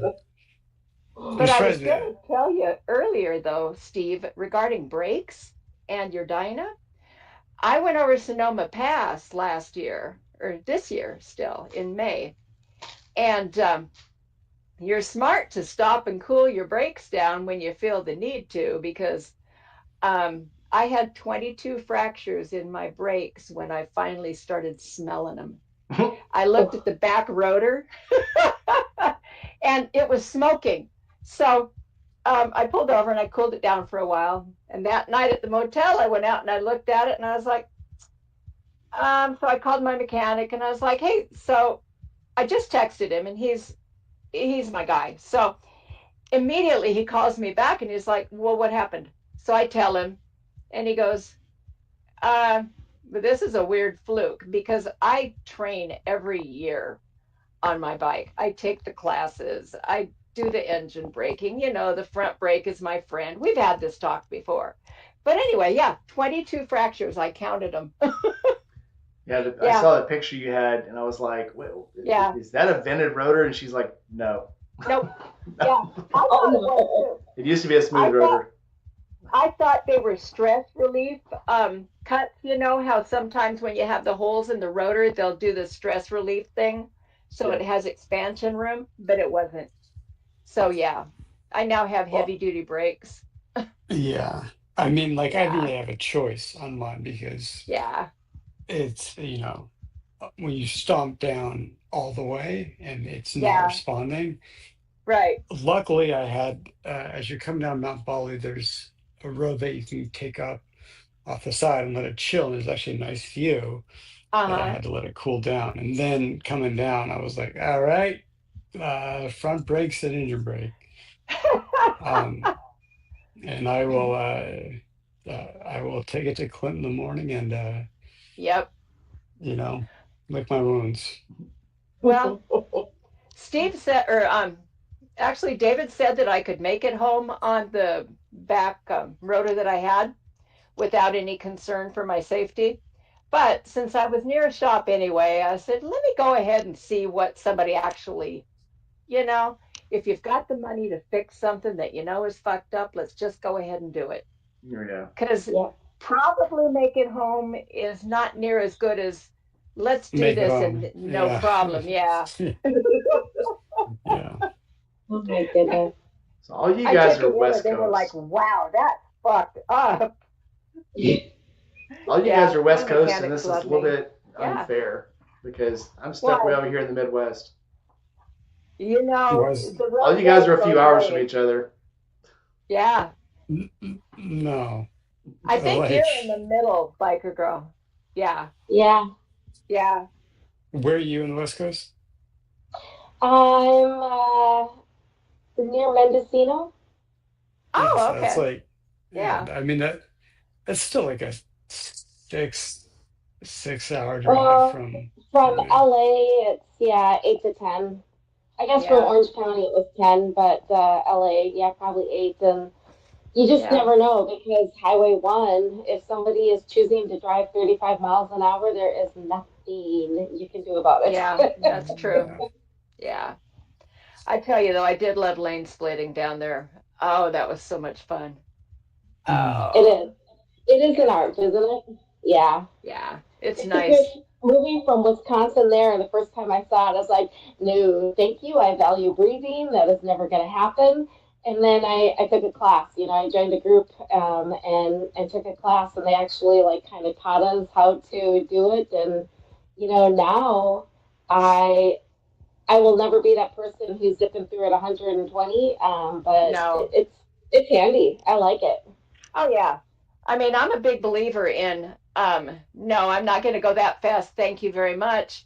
But I'm going to go fast enough that I'm not going to overheat my engine and I'm not going to die sitting here in my gear. I mean, honestly, I don't wear gear if it's that hot out anyway, because if I can't concentrate, I can't think to ride. But Mhm. I don't want to sit in traffic. Somebody's going to come up and cram you from behind, and you're going to be in a bad situation. Yep. But yeah, That is definitely the biggest fear, and that's definitely the biggest push I think for lane yeah, filtering.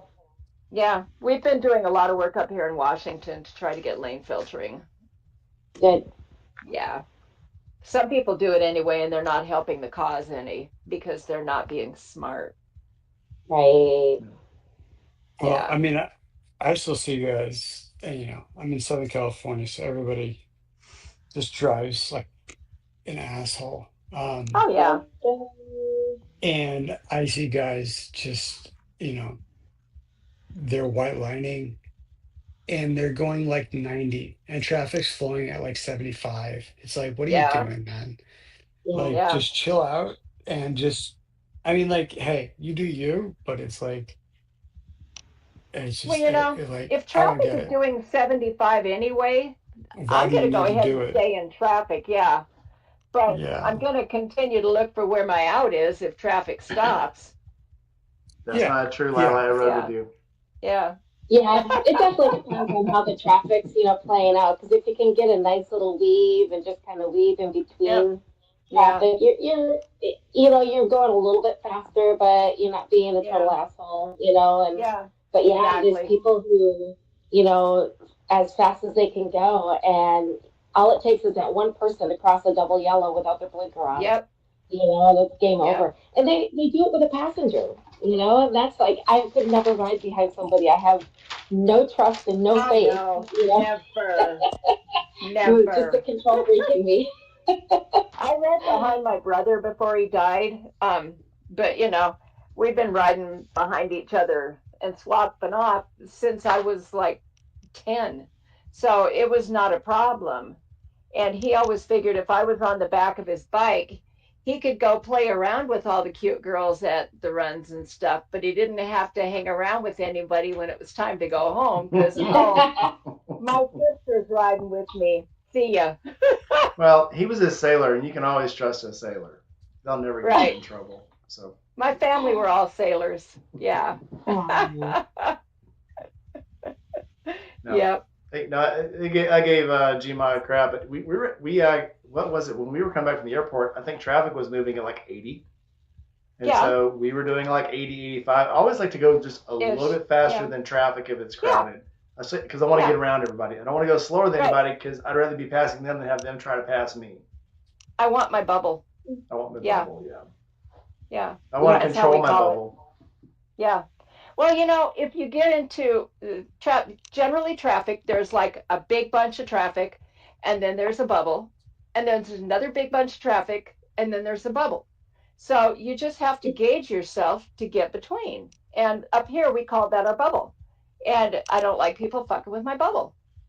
nope, Don't fuck my bubble. nope. But yeah, I can remember when I had left you guys and I was headed down to the Keys, Rainey, and that one part of I think it's Tampa, and there's like 6 lanes across this way and 6 lanes across coming at you, and I was like, there was nothing but fucking stopped cars both ways. I'm like, this sucks. So I just worked my way over to the breakdown lane because it's not legal there. I worked my way over to the right shoulder and I just kind of tootled on down. And then every once in a while you come across, like, you come up to a bridge or something where you lose your fake lane. And you look at somebody and you go, I'm moving over there. And then you just go. And it's always worked well so far. But I suppose it will until it doesn't. Well, hang on. How many times did you get stopped last October, and how many tickets did you get? Well, let's see. California. How many states is there across?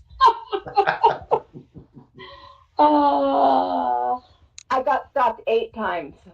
And how many tickets? How many tickets did you get? So moral of the story. Moral of the story. Well, the moral of the story is I get off the bike and they look at me and they think it's going to be some young buck. And they look at me and they go, first off, it's like, you're a girl? Well, last time I yeah, look at these. Yes. And so then they're like, you're from Washington? Obviously, again. What are you doing? Well, and so then's my pitch. I'm traveling cross country. I'm doing a charity event. I'm just, you're traveling by yourself? Uh-huh. Why? Again, go to point A. Well, there's a speed limit here. Well, I know, but I don't want to get run over, and everybody else is going really fast. Well, you're right. They do go fast here. Try to be safe. Okay, thank you. Are we done here? We're done here. Okay, goodbye. Yeah. I'll get looked at by the cops. I have to ask you two. I have to spit off of what she just said and ask you two. If you get stopped, or do people constantly bring up, wait a minute, you're riding alone? You're going where? You're by yourself? Does that happen to you as a rider? Yes, it does. It's and I know women like to believe it's just them, but no, I was coming across, so there's a bridge between Alabama and Georgia, and it's about 2 miles long. It's on the middle of a big lake. I actually got this on video. I'm flying across this thing, and I see, but up ahead, I see these lights flash, and I'm like, oh shit, cop. And as I pull up on him, he goes, just slow down. I don't want to give you my ticket at 2 o'clock in the morning. All right, thank you, sir. And I just kept going. But no, I'll have the cops. They'll see me, and I'll see that they're radaring, and they'll look down, look back up at me, and go, "How's that big old grandpa bike doing 90? My radar must be wrong," and they just let me go. But no, I get it all the time. I'll stop at a gas station. Of course, you got the 2 guys that talk to you at the gas station. The guy that had a bike when he was a kid, and then somebody that knows somebody that got killed on a bike. But they always want to ask, and they always say, "So you by yourself?" And so, yeah, well, you're driving all the way from Missouri by yourself? Yeah. Oh wow, that's a long way. Wow. So yeah, it does go around. Women I think are probably not more sensitive. Women kind of prime themselves for it, and I think that's why they're more. I guess they notice it more. I only had one time that the cop kind of creeped me out when he did that whole traveling alone thing, and truthfully, I was on a reservation. Thanks, Shay. And Shay just gave me 99 cents for a hot dog. I know. Cool. And, he just kind of gave me a weird vibe. So I just told him, no, I'm trying to catch up with my people. And he just kind of creeped me out, truthfully. Yeah. But, you got to go with your radar. And it's sad that women have to have a better radar, I think, than guys do. I don't know. Well, we were just talking last night. I always carry a knife.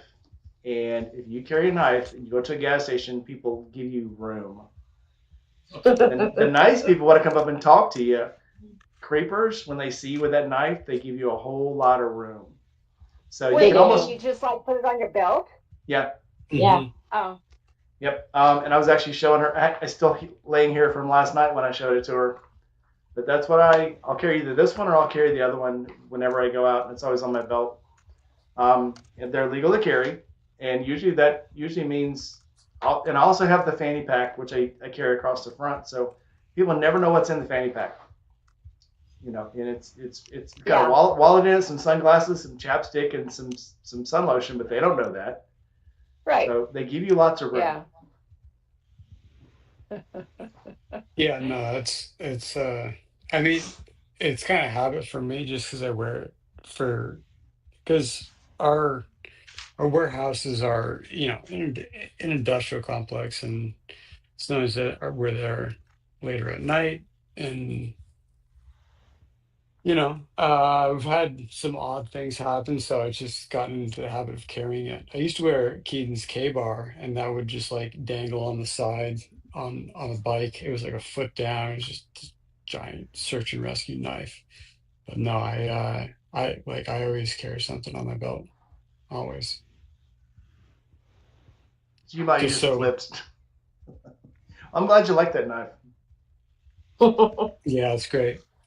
Yep, It's great, and um, I don't wear it anymore just because I don't want to have it be my everyday, because it's like it, it's a it's the substantial. strap is long. Yeah, it's It's substantial. substantial. Yeah, so I don't want to look like a psycho in the business park carrying around a K-bar. I'd rather just have a There are certain decent. things I can't carry because I'm a convicted felon, apparently.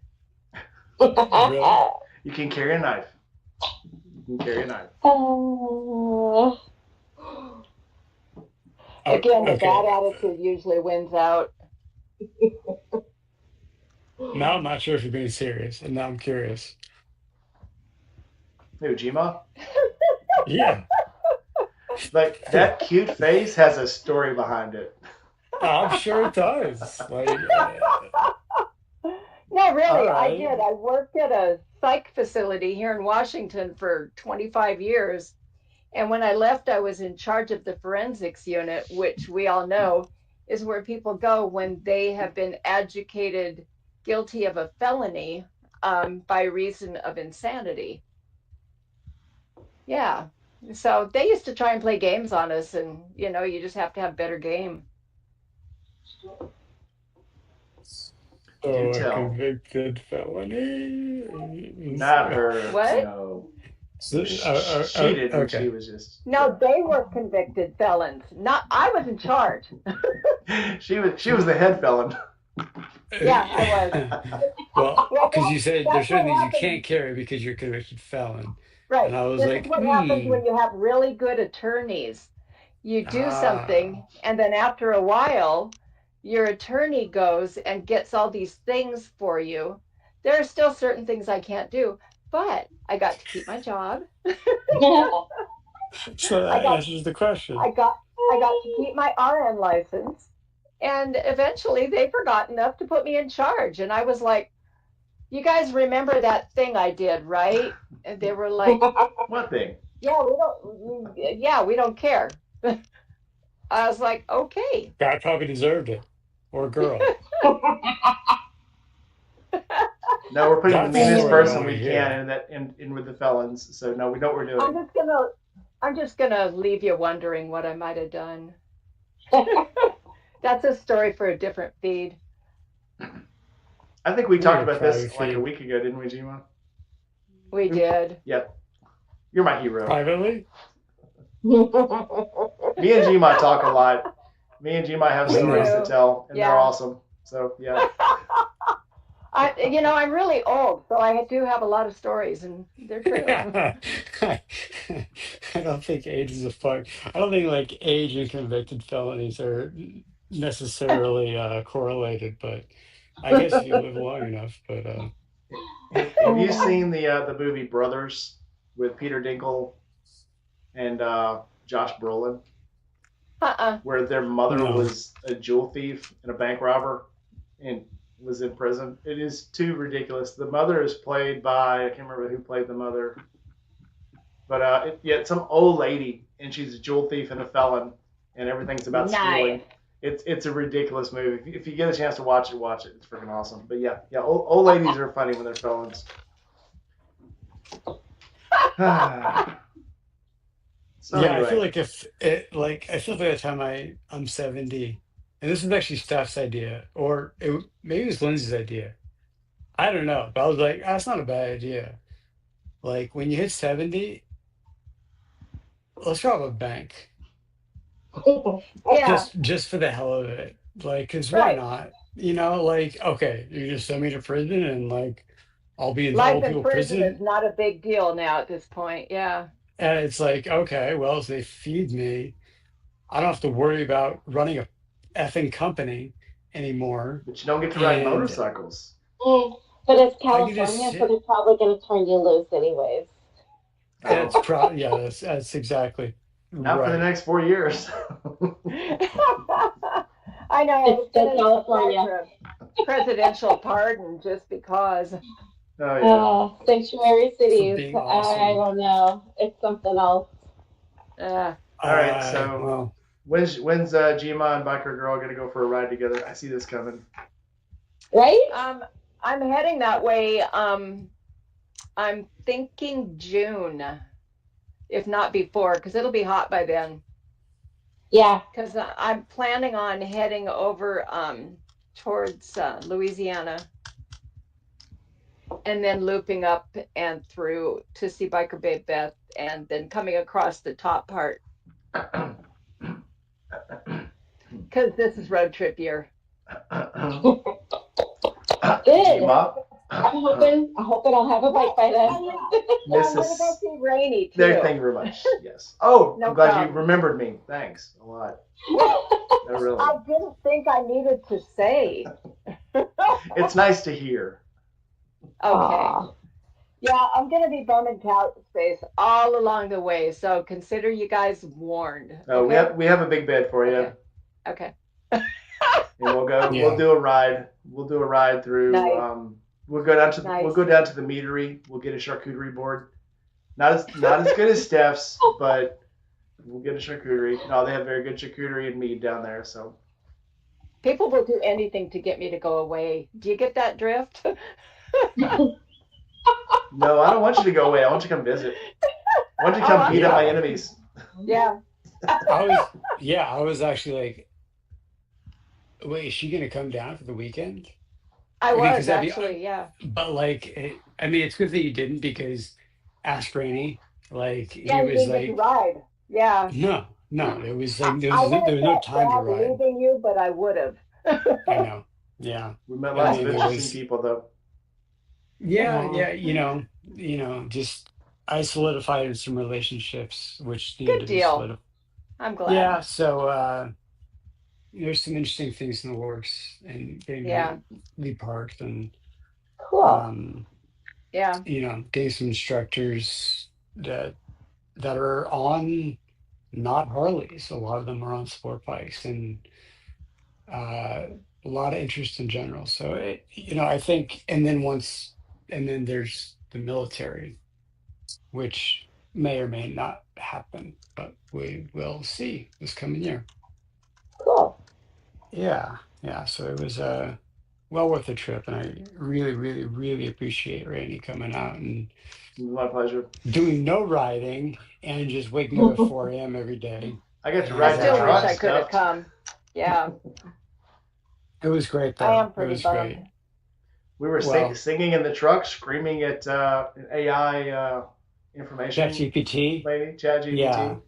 Well, because she was interrupting me, and I was having a conversation with ChatGPT, and I said, "Don't interrupt me for at least 5 seconds after I'm done talking. Is that clear?" And Lizzie was saying, like, "Don't yell at her." Oh And I'm no, like, you were like, "It's." if you'll shut up for 5 fucking seconds. When you first started talking, the AI sounds like a person, and I thought you No, had yeah, called no, somebody. yeah, And then I'm yeah. like, who the heck is he talking to like that? But it was so funny. And Well, then it's because so if you have ChatGPT in like the upgraded version, you can talk, and you can choose the accent and the person. And I wanted to talk to a nice Australian lady, so that's what I Yeah. did. I want to hear my answers in that accent. Yeah. I don't like to be interrupted when I'm in the middle of a question, and I don't like you to answering questions that I didn't ask because we were having a debate about is CO2 relevant in your respiratory system, and then it got off on a tangent. Yes. Steve got off on a tangent about global warming, and I said, "Did I ask about global warming at all? I just wanted to know, is CO2 necessary in your respiratory system? Yes, That's it it." is. And then they So got on don't a bring that up sidebar. again. Yeah, then she talked about ATP. And I was like, Turns out she was right. Lindsay was right. oh no, Mike she was wasn't. No, wrong. she wasn't right. No, she was right.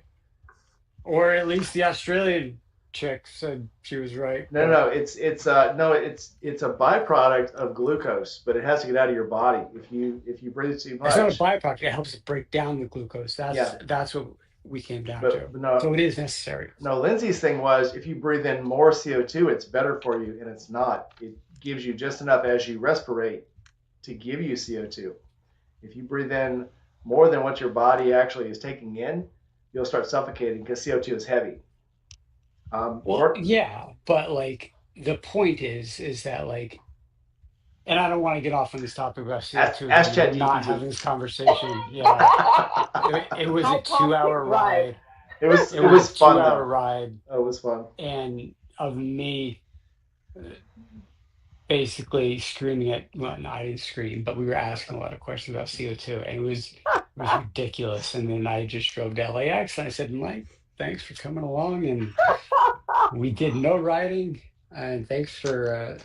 Hope the couch was nice and comfortable. Well, only getting 2 hours the first night. So Friday night I got 2 hours I think, and then the next night I think I got 5 hours. So yeah, the couch didn't come into play. I hit that couch and I was gone. So I know. that couch could have been made out of rocks. I just slept right through it. Yeah. Well, I had a bed coming. It's just didn't. It was supposed to be delivered. It was scheduled to be delivered the day after you left. No, the couch was comfy. It was a very comfy couch. Yeah. But I could have slept on the floor. I would have slept just the same. It would not have mattered. Yeah, but it was good times. And I think Lindsay's going to come back out and shoot one of the instructors who does track racing, or teaches track racing, and she was a good model. I had to, unfortunately, like my week had to keep going because Inked Magazine has their 2025 recommended motorcycle gear, and they wanted to have our stuff in it, my stuff in it, and first thing I asked is, all right, who else is on that list? Because if you've got one of these names, don't put me in your magazine because then you just don't know what you're talking about. So they're like, okay, these are the names we have, and I'm like, okay, cross out this name, and this name, and then you can put my stuff in there. Otherwise, I'm like, don't put my stuff in there. Just because it shows you have no idea what you're talking about and what you're promoting. So hopefully it doesn't come back because there were people who were kicked off that list, and hopefully they weren't watching the stream. Yeah, it was me. Sorry, guys. We did that. So the conversation with the Alpine Stars guy I thought was funny. Kind of alluding to, he was asking Steve about so what is this? So what's the thing behind these boots? And Steve was like, yeah, I make boots. And he tells the Alpine Stars guy this. Yeah, I make boots that don't look stupid off the bike. Yeah. And Quinn introduced me first to the rest of the instructors, and I explained we make protective motorcycle boots. They're CE level 2 for puncture, abrasion, transverse rigidity, and they don't look stupid off the bike. And now Alpine Stars can talk. But when I first actually when we first set up tent, I was like, I specifically told Quinn, put me right next to Alpine Stars because I want to be next to Alpine Stars. and I'm gonna buy a really nice tent. And it blew them out of the water. The first day it was barely merchandised, and then the second day he added like, like a racing suit and some other stuff and all this other stuff. And I'm like, and nobody went to the tent, went on lunch break when he first came over. And if this ever gets back to Heath, sorry, I gotta tell a story, but um because he was actually really, really nice to me, really good guy. But he came over and he was like, so who you with? And I was like, oh, I'm an indie rage. And he was like, huh, I haven't heard of you guys. And I'm like, well, you have now. Didn't even break stride. So I was he was a really good guy. It's I'm a small company and they're a huge behemoth, and so it was just me being a little dick. So we drew all the attention though. I mean, we like I said, once we had people filtering in through the day, and then once they went to lunch, we were slammed. And the second day was even worse because, well, I say worse, better I guess, because more people were coming. But it's like better. We only had 3 chairs, and there were people putting the boots on, standing up because we only had 3 chairs, and they wanted to. Lindsay had to walk around barefoot because because she was wearing her boots, and they were like, "Can we try on yours?" A guy wanted to try on a broken in pair, so he put on Rainey's boots that he went down on. That was there for a display. Like, hey, he wrecked on some ice and he was dragged 40 feet. And he's like, but they're broken in though, right? And they're like, I guess. So I was like, oh yeah, okay. So yeah, these actually feel pretty good. So it was, he bought them too. Yeah, that was good. Yeah, the one was not totally destroyed. The other one was. He puts the one on that's not totally destroyed. It's like, yeah, this is really comfortable. I like how these break in. Like, you have no idea. Yep. And I did bring you one that's covered in blood. Nobody tried on that one. No. But I gotta film that guy. He can deadlift like 500 pounds now. Wow. Wow. Yeah. So that's gonna be a good testimony. I've been collecting testimonial videos from people who have gone down with the boot, and he would have lost his foot for sure. And he gave me the boot, and it's still covered in blood. But he's a bodybuilder, and he could now deadlift 500 pounds. So I'm gonna bring him to the warehouse, and he's gonna put on the boots, and he's gonna deadlift. So and then to splice them all together with other people from different groups, different clubs. And, Are you out at that Willow Springs often, or was this sort of a special event? What's up? Do you go out to Willow Springs often, or was this more of a special event? This was a special event. So Total Control. So if you want to get your license in the state of California, but without taking the DMV driving test, you need to take a weekend course, right? So, and they'll give you a DMV waiver. MSF lost that contract with California in 2016 or 17, and Total Control, which is a curriculum designed by Lee Parks, got all of California. So if you get your motorcycle waiver now, you got it through Total Control. And so it's a curriculum. So they have instructors come to update them on the curriculum. So this is an event that I went to with Rainey and Lindsay, and it's basically for instructors to brush up their skills, to brush up on the curriculum, and then we're a preferred vendor for Total Control, and they have like California, Pennsylvania, they have a lot of other states, and so it was basically a chance for us to get in front of instructors for all of Southern California, and it just happened to be at Willow Springs. So we're kind of at the beginning of that relationship, but you know, should be Cool. good.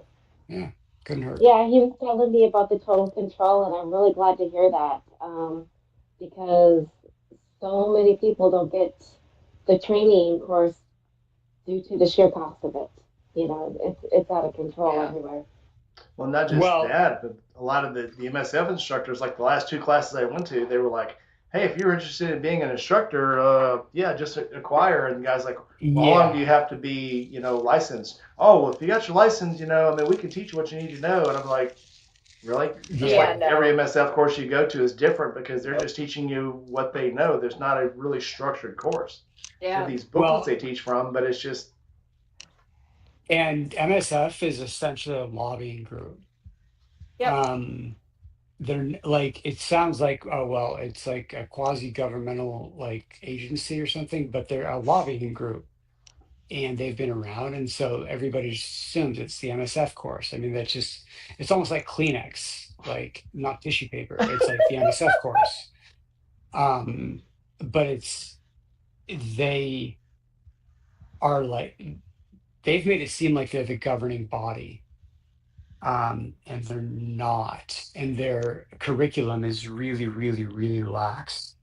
And so when Total Control came over to California, they showed how many uh, they had hard evidence of casualties reduced due to Total Control, and the curriculum there. So and Quinn is the person who got involved with me, or reached out to me because he's been a motorcycle cop for 30 years, and he does all those cop rodeos, and he's one of the best in the country. And he just loved the boot, and so he reached out to me, and so now we're a preferred vendor. So we'll see Okay, what cool. happens with that. Yeah. From my time in Orange County, one of my girlfriends and a former customer actually rents out Willow Springs probably, I'd like to say, 4 to 6 times a year. She puts on Oh what's wow. called her track days, and it's open to both men and women, but really they, bring in instructors and it's more sport bike oriented, but they do have some big Harleys out there and they're like, yeah, bring your baggers, we want to see what you can do and, teach you how to tape everything, and you take it around the track and do what you're going to do. And a lot of vendors set up there as well, but I was just curious if that was like a normal thing that you do or. No, this is actually our first actual trade show where we actually had a tent to set up, because I don't like going to trade shows. Yeah. Um, like I don't even like being at trade shows that I attend, not like where I'm a vendor. Um, but I think that it's going to be important moving forward. Um, and so I was like, well, we might as well get one. Um, and it was a success. It was good, and we'll see what comes of it. But I had fun. yeah, it was a good time. The It was food a was good time. great. Food was good. Not there, Yeah, but at your house, the food was great. yeah, yeah, The yeah. first day So when it came time, I was like, oh, they brought food. We'll go get something to eat here in a second. And next thing you know, we were slammed. And when we were unslammed, it was like 3:30, and there was no food left. And it's like, well, time to pack up for the day. So the second day, the lady came by and said, hey, if you guys want to get some food, it's a good time to go grab some now before it gets too crazy. So we yeah, actually got our food a little early this on Sunday. But dude, I had fun. It was great. I think we did a good thing. We definitely spread the word on Indy Ridge and got some notice, which was great. I would say so. And getting having FaceTime with the Total Control guys is a big deal. Um, so I And we think that put that some boots on some feet. A lot of boots yeah, on some feet. and if they're instructors and they have students every weekend, wear them, and they have a little pamphlet in the back says get 15% off your first pair or something like that. Then we'll see. Maybe I won't have to spend so much on Google advertising and all that other stuff. But Word of mouth is overall, the best advertising. I mean, yeah, I'm trying to diversify and all that kind of stuff, and just not be so beholden to, the big tech names like the military contract that fell in my lap, which hasn't, it's not official, but it's looking that way. Nice. Very awesome. So, what kind of boots do you wear, Biker Girl? I have a pair of custom made. They're Tony Murgas. He's out of Laguna Beach. My pops treated me to him when he was in town one day. He and his buddies have been wearing Tony Murgas for years, and so one day, I don't know, he felt overly generous and he brought me in, and Tony said, "What do you want?" And I was like, "I want to be taller." So I have a full Vibram sole on these boots, and they're made out of something I'm pretty sure exotic. And they have my initials on like the inside, How cute. So yeah, I have some when you custom break boots, but they those- are pretty heavy duty.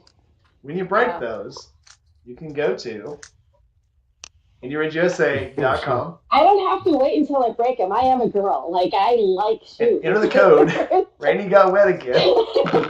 There's no reason why I don't have, a pair of everything. All right, we'll come up with a better code. Let's just do we'll just do code Rainy Rider, like my code with Debbie Energy. Yeah. My computer's about to die, so I got about a little. It's time for us to wrap it anyway. It's been a couple hours. So if everybody, Gma, if you want to throw that link up again for hang on. Power on the Prairie Lands. Yep. Let me pin it to the top here. Da-da-da.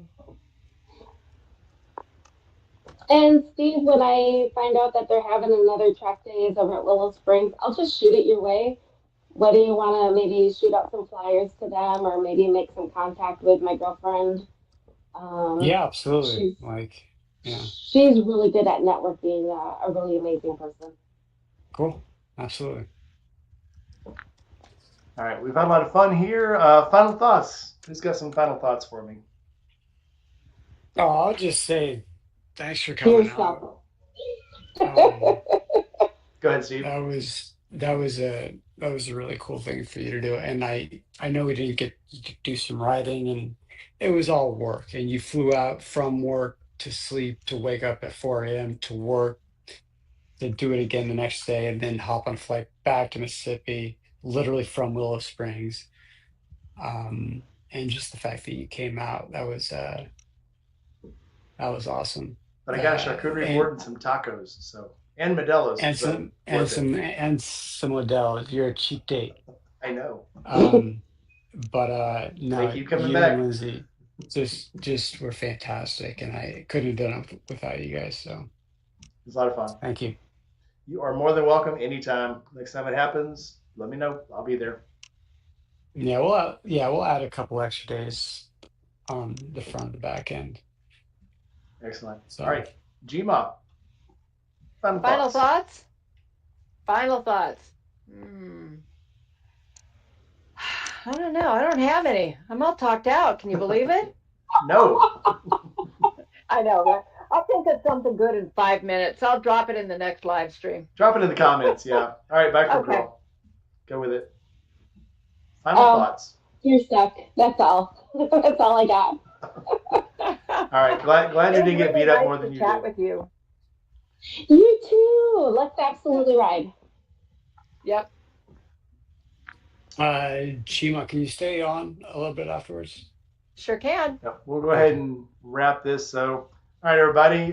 Thanks for coming out. Thanks for watching. Like, comment, subscribe, hit that bell, and I will see you on the next one. So be good and keep the 2 wheels down. Bye, everybody.